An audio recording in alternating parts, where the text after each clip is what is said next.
Welcome to the Friday Happy Hour with victory strategist, award-winning author and your happy hour host, Annmarie Kelly. Each week, Annmarie chats with women who have reinvented, started over or wrote fabulous next chapters. They share how they overcame their midlife challenges and how you can too. So kick back with some good happy hour something to drink and enjoy today's show.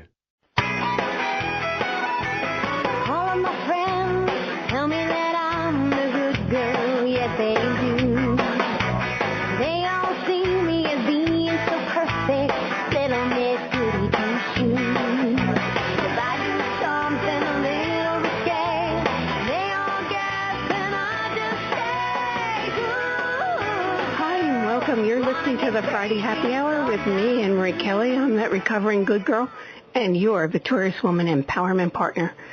This is a place for us victory chicks and you men who care about us meet on Fridays to wrap up the work week and find ways to live more powerfully and make our lives sparkle.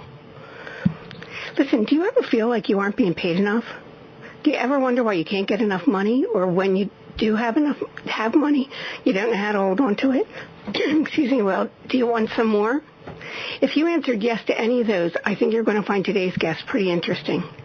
She's Nancy Rae Evans, and she calls herself a money mentor, and she'll be joining us for today's happy hour a little bit later. So, how was your week? Mine was, as usual, pretty busy, and I'd love to talk with you about politics, but there's other things I want to share with you. Next week we'll talk about politics, because I don't think it can get any crazier. But anyway, something happened that I'll share with you later. But on Wednesday, I had my first meeting of the 2017 Girlfriend Gala Committee. It seems really early to be doing that, but you know how fast time goes. And my committee last year asked me if we would start. I usually start in January. They asked me if I'd start earlier, so we are. There are 7 of us this year. 3 of us, me, Helen Gallagher, and Doreen McGettigan, have been doing the gala for years. Helen has been my Girlfriend Gala brain, right hand, and therapist for 5 years.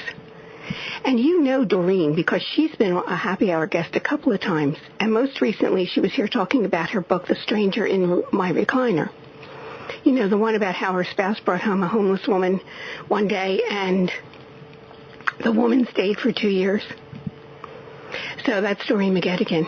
Now, some of you might know Sandy Abernathy. She's a Westchester resident, and she came on board for last year's gala in the last month or so. She was great, and she saved our cookies a couple times that last week or so. So of the new people this year, Realtor Maureen Inglesby is joining us. Maureen works at Keller Williams. Maureen's one of those people who excels at her work. She has more awards than I would have time to list, including being one of Philadelphia Magazine's Realtors You Can Trust. And I know she's good because she sold my mother's house and my mother-in-law's house. It was only earlier this year when I met reinvention expert Sandy Fine. I met Sandy when I judged a pitch contest for the press club, and she's a ball of fire. So you'll have to meet her sometime at Happy Hour. I'll invite her and we can talk about reinvention and some of the things she does to help women reinvent. And she's a lot of fun. And I'm really looking forward to getting to know her better. And last but not least, Corinne Zalsak, who owns AMI Commercial Cleaning here in Westchester. She's new this year, and she's another person I'm really looking forward to getting to know. And, you know, I'm proud and appreciative that the past committee members have done such a great job.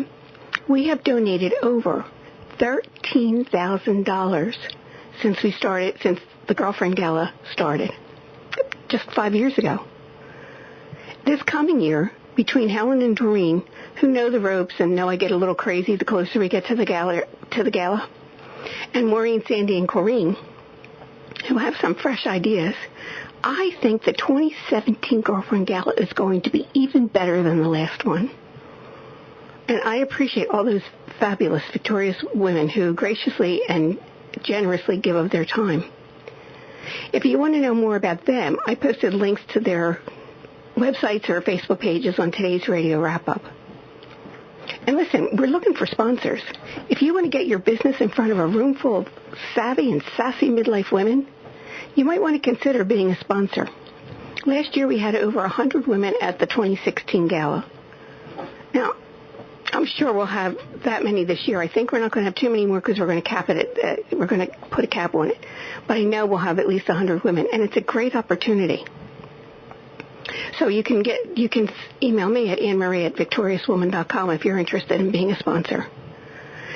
So, and the date, the 2017 Girlfriend Gala is May 24th. It's the last Wednesday before Memorial Day. So, all you Victory Chicks, save the date, May 24th. I'll be sending out notices in January, but save the date now because I'd love for you to join me and my amazing crew for the Girlfriend Gala on May 24th at the Penn Oaks Golf Club. So that committee meeting was on Wednesday, and on Monday, I had lunch with Victorious Woman Patty Painter. Now, if you read my first book, Victorious Woman, you would recognize Patty because she's the woman who was diagnosed with multiple cancers. She survived after about 2 years of surgeries and recoveries, and she's doing good. It's been over 10 years. But here's what I'm telling you today. Since Patty had those cancers, and the cancers were detected while having her annual exams, she knows she might have died if she hadn't been doing what Patty calls her regulars. That's the stuff you do at your annual physical, your GYN, your dental, all those things.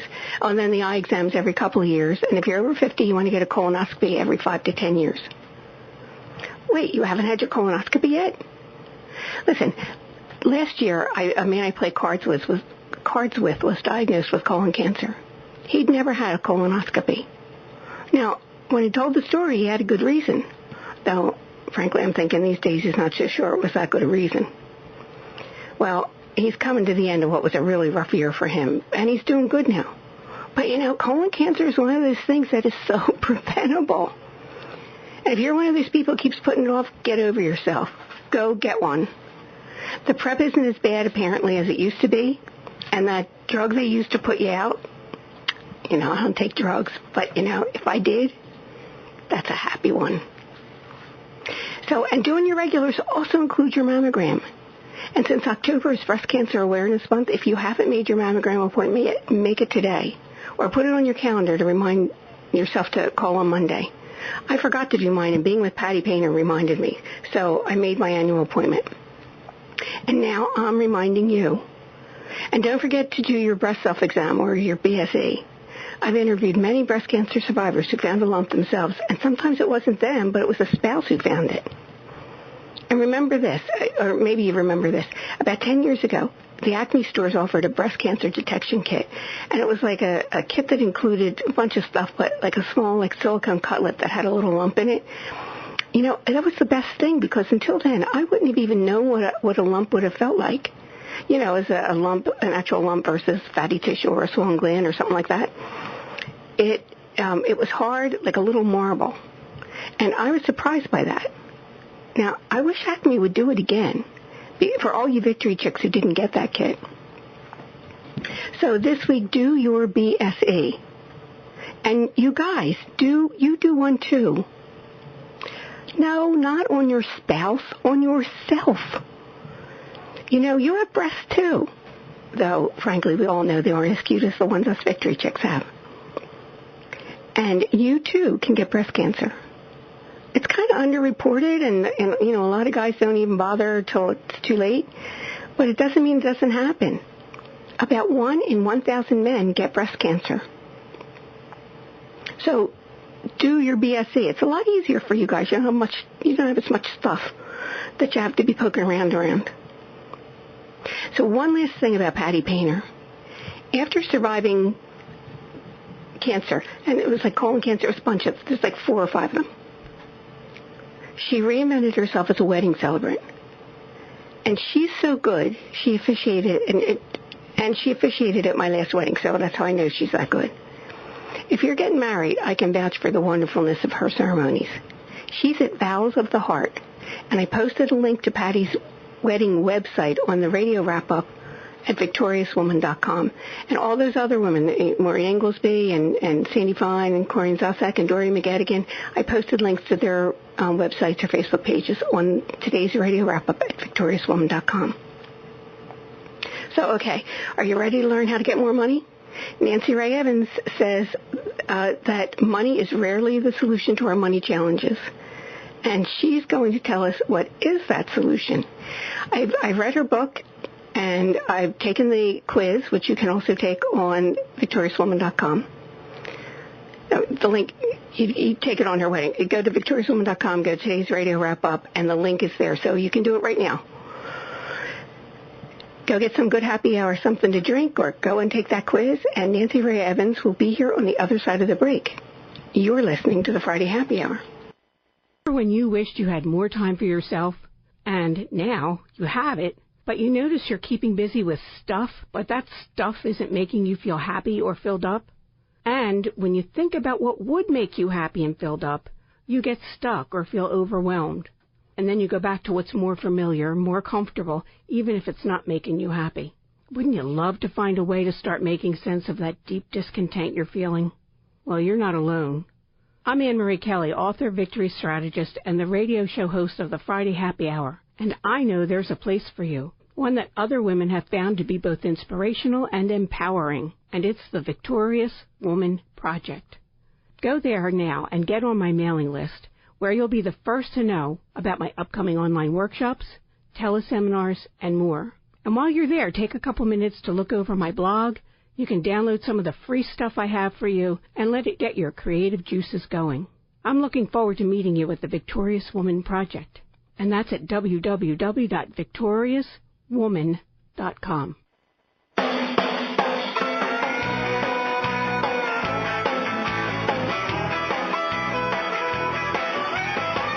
Welcome back to the Friday Happy Hour. I'm your host, Annmarie Kelly. I'm here with Nancy Rae Evans. Welcome to Happy Hour, Nancy Rae. Thank you. I'm so happy to be here, Annmarie. I'm glad you're here because we all want to know how to make more money and do better with the money that we have. Right, exactly. Oftentimes we get more results just by doing better with what we have than focusing on actually making more. And you talk about that a lot in your 21 Steps book. But Nancy, before we talk about that, when we first spoke a while back, you said you're the queen of starting over. Now, at Happy Hour, we talk a lot about midlife reinventions. So tell us, what makes you the queen of starting over? Well, let's see. First off, I've lived in 9 different states as an adult. I've gone from a corporate job to entrepreneurship and back and forth. I've switched industries. I've been laid off. I've filed bankruptcy. I've faced foreclosure. I've reestablished excellent credit. I spent 4 years in a relationship that I ended even though I wasn't ready financially. I've lived through steady income, fluctuating income, uncertain income, and even no income periods. And I know a lot of experience with having to figure your money out, huh? Oh, absolutely, yes. And I also know what it's like to move to a place where I don't know anyone and I have no friends or family nearby. What do you do when you do that? I know here we have a newcomers group. What do you do when you know nobody? Do you take a class? What do you do? Oh, that's a good question. What do I do? Well, in this day and age, it's a lot easier to meet people through Meetup, right. Meetup.com. That's a great way to do it. I also look for networking groups, specifically for women, usually. And just try to play tourist in the area. That's a good one, too, yeah. We meet, when I travel, I'm like a chatty kind of girl, so, I meet a whole bunch of interesting people, and often enough, and a lot of times because of the radio show, I'm like, you'd be fun to have on the show, and then that's how I meet them. Right. Yeah, it's kind of neat. So, Nancy Rae, listen, you're a money mindset and motivation coach. That's what your business card says. Right. A money mindset and motivation coach. What is that? So rather than, let's see, it can be somewhat complicated to start with. So first off, what we do is we explore your thoughts, beliefs, and behaviors around money and around yourself. Okay. Mm-hmm. So we start with going inside and finding out how you're hardwired around money, because oftentimes these are things that we don't even know what we believe or think about money. They're unconscious patterns that we may have or just plain hidden from us. Yeah, you say that. You say that we aren't conscious, but we should be because it colors every decision that we make, right? It absolutely colors every decision that we make, yeah. But Nancy, listen, if we use money all the time, how are we not conscious of our relationship with money? We are primarily running on automatic, honestly. Think about your typical day. And what do you do? There are people that are, especially folks that are commuting to an office space. Think about what happens during that commute. Are you stopping for coffee? Are you stopping for a newspaper? Are you picking up lunch, either, at lunchtime or before you go in? It just becomes part of our everyday, and we don't even stop to think about, oh my goodness, that just cost me X number of dollars, or that's not even satisfying to me. It just becomes part of our automatic behaviors. So before we talk about it, I'm really curious. How did you get to doing this kind of work? And you're a certified money coach, right? Is that how you say it, money mentor? Yes. So I got into this work. I consider myself a numbers geek. I've always loved math. I've always loved puzzles, and financial puzzles in particular.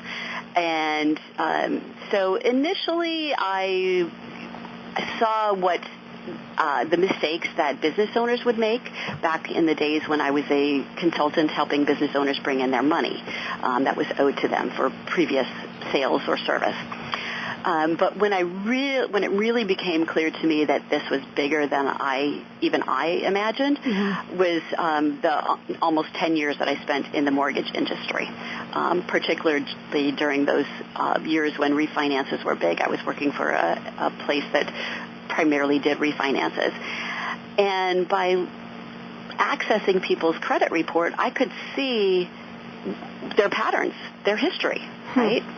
And I could see these people making the same mistakes over and over, and some of them, I was with that last particular company for about a year and a half, and in some cases I worked with these people 2, if not 3 times during that time frame, because they were using their home as a cash machine. Oh yeah, and a lot of people do that. I have a relative who does that. Right, and it's because they're not making conscious choices. So that's when and for me, I had my own fluctuating income issues because I was primarily working straight commission. And so I thought my issues were because of that, because I never knew how much I was going to bring home in a particular month or, in a particular year even.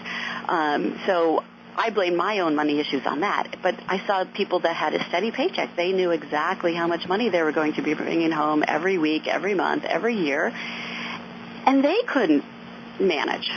So I'm like, you know what? This goes even deeper than that. It's not just about math.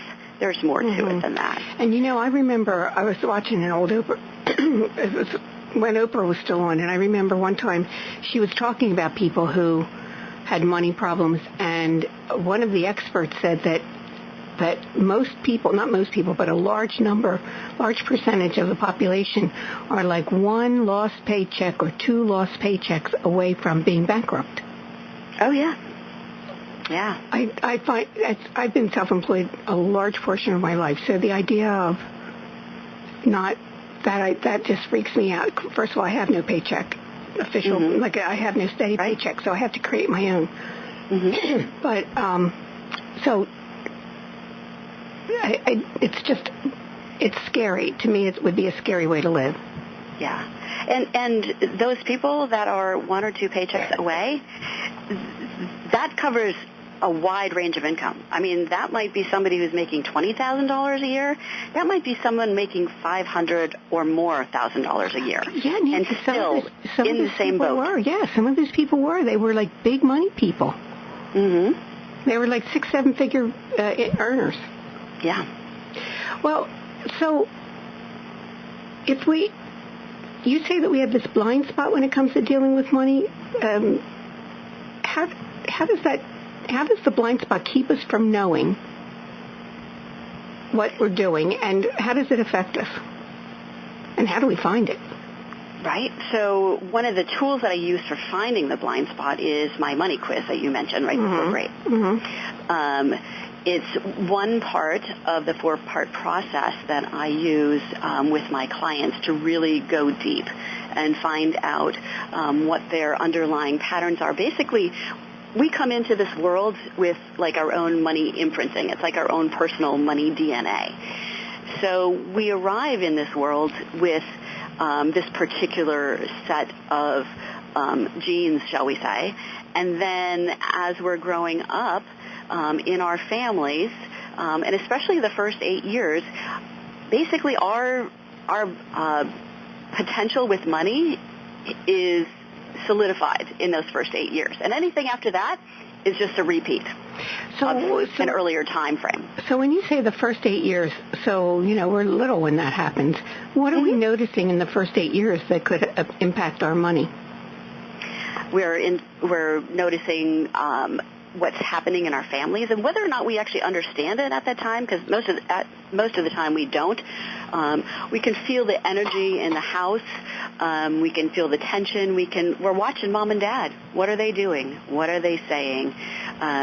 What are their behaviors? What do they do when they get stressed? What do they do when they get happy? Do they feel safe? Does it feel safe to live in this household? Because money is a core survival issue. Just like food, clothing, shelter. You cannot live in this world anymore without money. Sure, and it's Maslow's hierarchy of needs. So, your own self protection is like the first thing. Right. That's not how Maslow calls it, but right. So then we have it. So how do we get this blind spot? How does it form? Is that what you're asking? Honestly, I honestly can't tell you exactly how it forms. I do know it's there, and I know how we can learn to uncover it, what our blind spots might be. And when we come back, we're going to go for a break in a minute or two, sure. And we'll talk about how to find it when we come back. But how do we know if we have a blind spot? Like, how does that show up? It's going to show up in, first of all, any sense of discomfort around money. And most of us have it in some way, shape, or form. Maybe we are in debt, or maybe we get in and out of debt. Maybe we're finding that we can't seem to save money. Maybe we're struggling to earn enough to live on. Those are all signs. If you find yourself, not wanting to open the mail, if you find yourself stuck in a job or a career that isn't really satisfying to you, those are all signs and symptoms that you've got something going on. So then, is it the quiz that you take that helps you find your blind spot? Yes, so the quiz is going to help you identify which of the 8 money styles is currently running the show for you. And the 8 different money the styles are the innocent, the victim, the warrior, the martyr, the fool, the tyrant, the creative artist, and the magician. And we all have parts of each of those. And whoever's running the show can change depending on what's going on in your life. Oh, that's interesting. And when you're saying that, I know a lot of that ages 1 to 8 thing is something that when I do behavioral styles, I use the DISC model.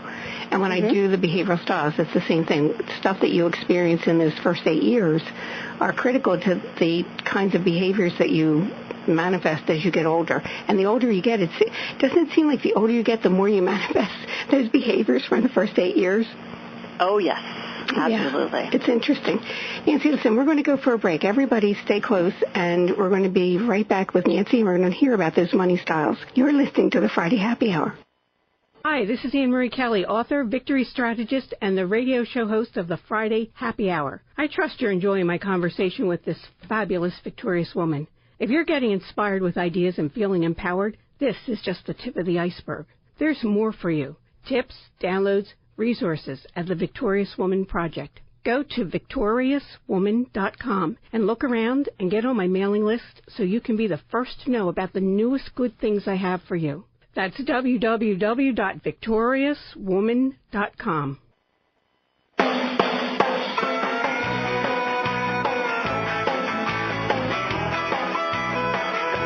Welcome back to the Friday Happy Hour. We're here with money mentor and motivation coach, money mindset mentor. How do you say it? I have money mindset and motivation coach, Nancy. This is Nancy Rae Evans. Yes. So keep it short, money coach. There you go. So we started talking about these 8 money mindsets. So tell us a little bit about each one. So some people call them the money types. Other people, I like to refer to them as money styles, because in reality, they're fluid.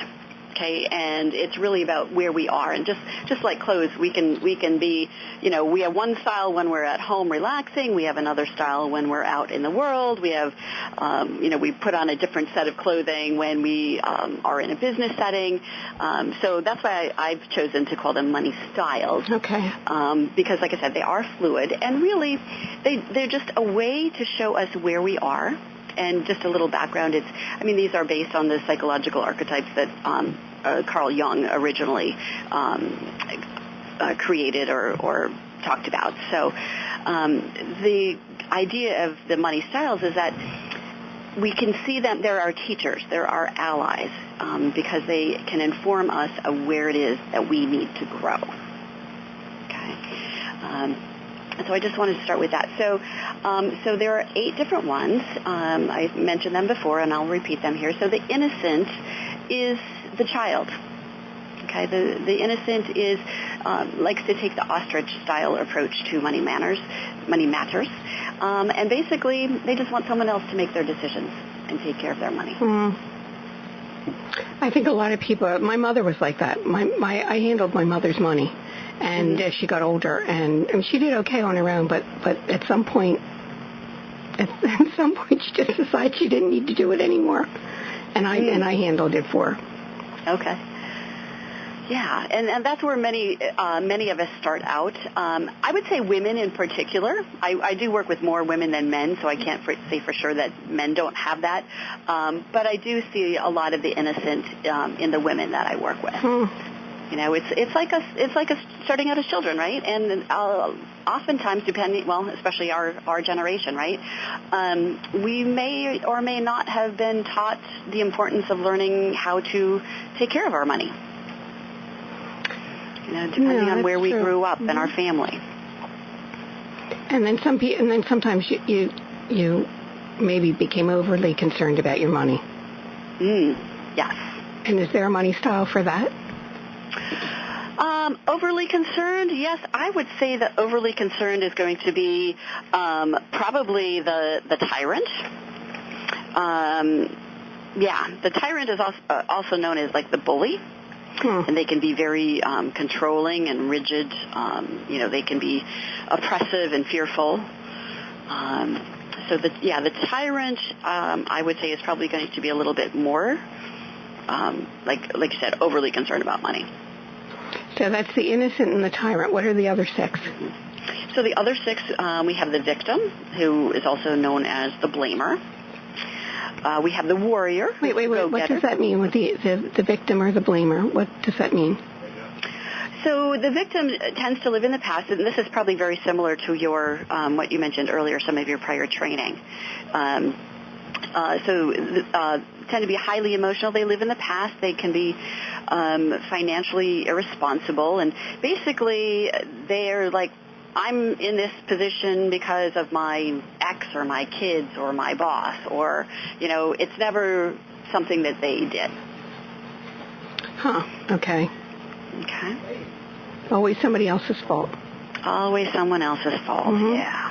What else do we have? So we mentioned the warrior. So the martyr is the caretaker. And usually the martyrs, they're so busy taking care of other people's needs that they often neglect their own. Okay. And financially, they generally do more for others than themselves. A good example, I'm recalling back in my mortgage days when I remember doing a refinance for some parents who were living on a fixed income, and they were refinancing their home so that they could bail out their adult children yet again. Oh my goodness! I know one person does that regularly. And I keep saying, don't do that. Put the money towards your retirement, because sure as God made apples, when you're retired, they are not, well, this person is retired, but when she gets older, they're not going to have the money to take care of you. Right, because they've never learned to stand on their own feet. Yeah. Yeah. And what else do we have? That was a very sad one. So we have the Fool. The Fool is also known as the gambler. Okay, and now oftentimes they're looking for a shortcut or a quick win. They kind of have their own set of rules. The interesting thing is that the Fool is actually a combination of the innocent and the warrior. Like the innocent, they're kind of they have impaired judgment or difficult seeing the big picture. But they're just so adventurous and enthusiastic. I mean, the good thing about that is that they actually have, they're like the eternal optimists, right? And they can be relatively fearless. But they lack the discipline of the warrior, which is why they tend to get stuck in a feast and famine cycle. And they generally live in the moment with very little attachment to any kind of, what the future outcomes may be and how it may impact them in the future. And is that their blind spot? Yes. And so who else do we have? We have a couple more.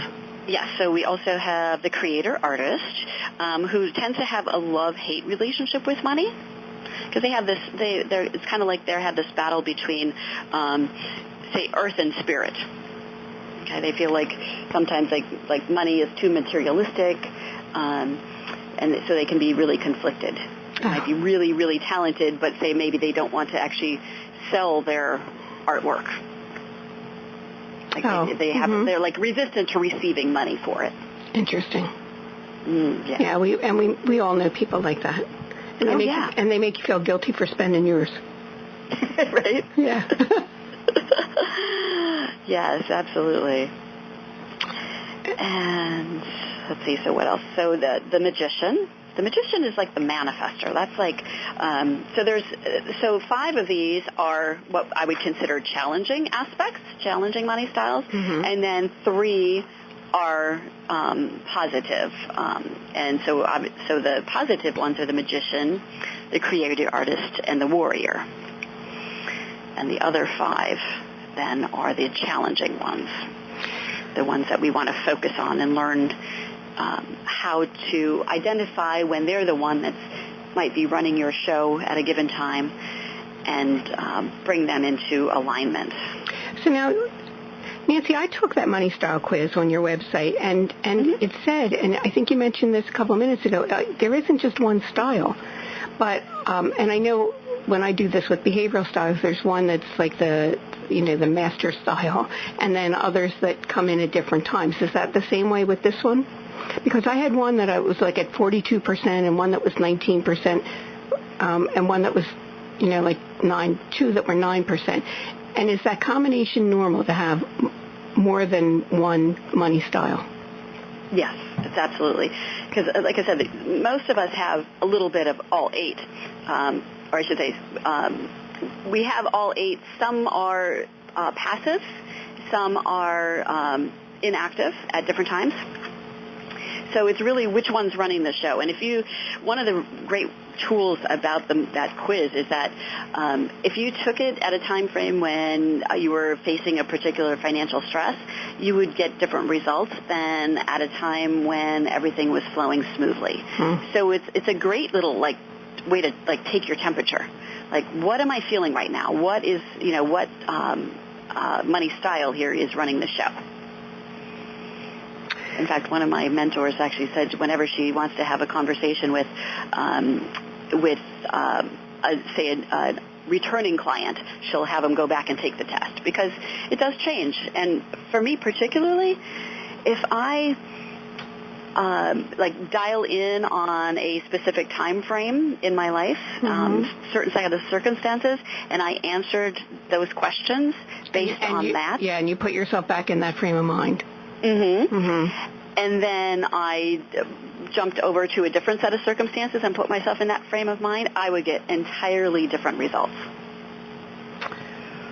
So if somebody went on your website and did this assessment, and then they could do it today, and then maybe everything's copacetic today, but a month from now the bills come in and they see that they're not so copacetic, they could take it again and see something else. Yes. Interesting. Absolutely. And what's really kind of interesting way to use it is imagine yourself when you were, say, in a relationship. I did this with myself after I ended my last relationship. I'm like, okay, before I was in the relationship, these were my answers. During the relationship, I had a whole different set of answers. And now that I'm out of it again, a different set. Mm-hmm. Because our styles change based on our interactions with people. So, and like, husband and wife, right? Or anybody that's sharing finances. You act differently with money when you're single versus when you're in a relationship. And that's really true. And how you handle your money before you're in the relationship. If you don't share that or make that known to your partner, that can be. My next book is around marriage, and so I know that that's such a big deal that people, they don't find their blind spots. They don't disclose everything. And you know what, Nancy, I had to laugh because a couple weeks ago it came out that singles, millennials who are getting married are more interested in your FICO score. Really? Yeah. And I thought that's a really smart thing, because if you have a bad FICO score, you're not going to get a car, you're not going to get a house, all those things. If you're over 800, you're golden. But if you're not, so I thought that's a really smart thing for millennials to know that before they enter into that kind of a relationship. Don't you think? Oh, absolutely. Absolutely. Like what? Yeah. And what? I mean, because sure, it can be overcome, but it takes some time. It takes some time to clear up some of those negative remarks and numbers. And it takes some discipline, and that's where the arguments come from. Yes. And in relationships, everybody, all my listeners know, the two biggest arguments you have in marriage are over money and over sex. Mm-hmm. So, getting the money, there's nothing we're going to do about the sex part, but the money part, that's something that we do have some control over. Yeah. Yeah, Nancy, I want to talk about your money habits, and I want to talk a little bit more about money styles when we come back. And I'm going to ask you to give us a couple of those money habits that my listeners can maybe implement right away into their lives. But okay. we're going to take a break. So everybody, hang in there. You're listening to the Friday Happy Hour. Are you one of those women who lived the first part of your life as a really good girl? That is, you did all the right things and followed all the so-called rules for women. I was like that, too. But have you noticed that once you passed 40, you have less patience for those rules? Maybe you even think that the rules really don't make sense for you anymore. Maybe they never did, and you just didn't realize it. Do you want to go where other recovering good girls meet to inspire each other and support their new empowered selves? Then join me, Annmarie Kelly, and some very fabulous victorious women. We're on Facebook at the Victorious Woman Project. So go to facebook.com/Victorious Woman Project. I'll talk to you there.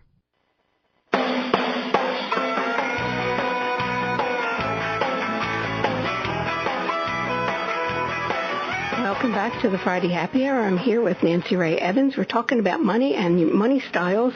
And you know what, Nancy Rae, I wanted to, I realized when we went to break that we don't have a lot of time left. And I wanted to ask you about what are some of the things you notice that happens when you reinvent your relationship with money? What happens is that you feel like you have control of your life.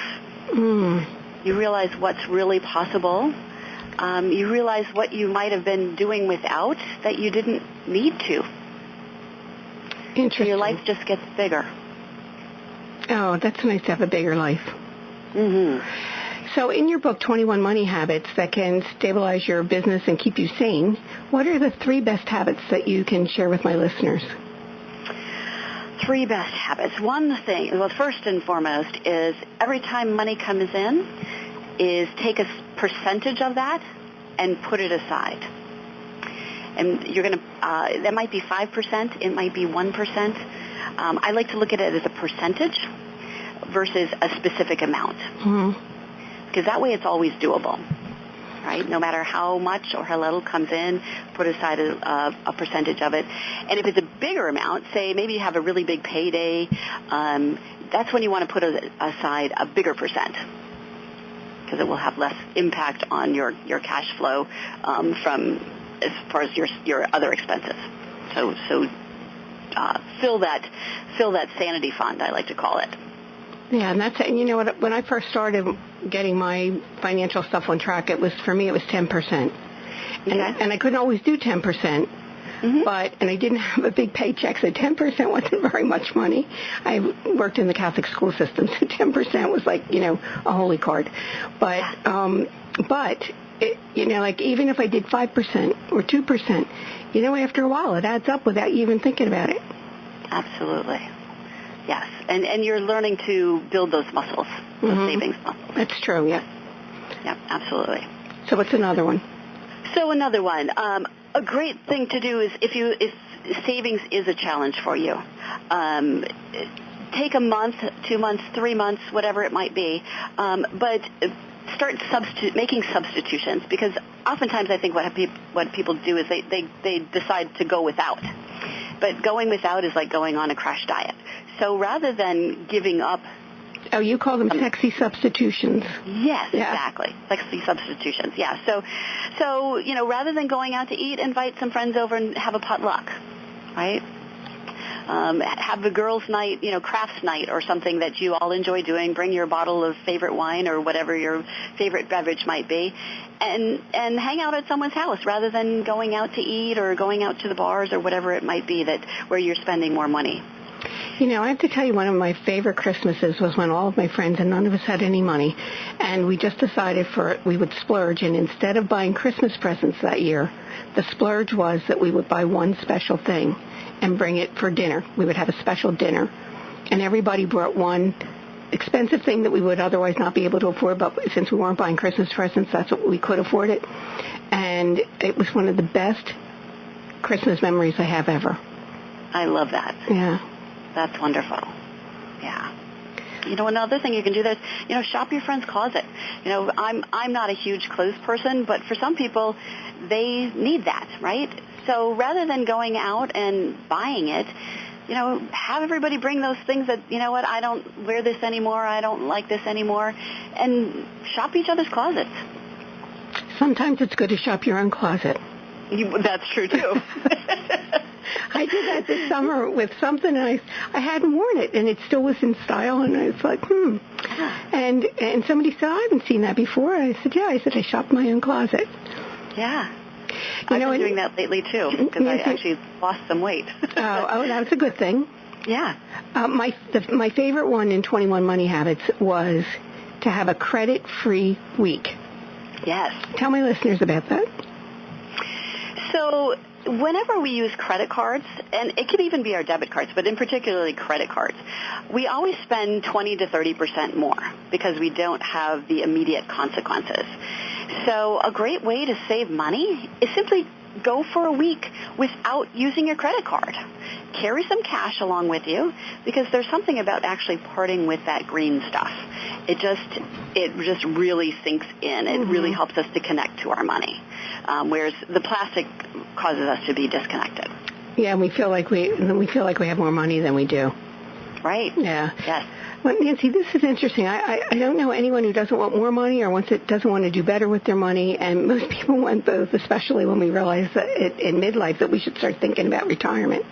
Yeah. So before you leave, tell my listeners how to get a copy of your book, and you have a special for Happy Hour listeners, right? I do. I have a special for the Happy Hour listeners. They can get my book for just $3 plus shipping. And they can get that on my website. It's a special page just for them. So it's embracingmoney.com/3book. So it's embracingmoney.com/3book, and they can get my book for just $3 plus shipping. Mm-hmm. And you've already got the link for the money quiz. Right? And I put the link for the money quiz and this special page right on today's radio wrap-up at victoriouswoman.com. So if they, for whatever reason, they can't get directly to that. They can go right to the radio wrap-up and then click on the link. Yes, and I highly encourage them to like my page on Facebook as well, because I'm going to be doing a free training online that's all about dealing with stress, specifically money stress, but it's just stress in general. Because when we're stressed, we tend to make poor financial decisions. So it's all about managing the stress so that you can then make better decisions financially, better choices. That's great, Nancy Rae. Thanks so much for coming to Happy Hour today. Oh, thank you for inviting me. This has been so much fun. Oh, thank you. Okay, and have a victorious weekend. Thank you. You as well, Annmarie. See you. Well, Victory Chicks and you guys are wrapping up another happy hour together. I hope you enjoyed it. I hope you can embrace money in a whole new way. And who knows? Go and take that quiz that Nancy has. You'll see something interesting about it. And make 2017 be it could be your most prosperous year yet. I hope it is for me and for you. Before we go today, I want to share something with you. I had some sad news this week. On Wednesday, between two meetings, I had some time to visit my friend Jean.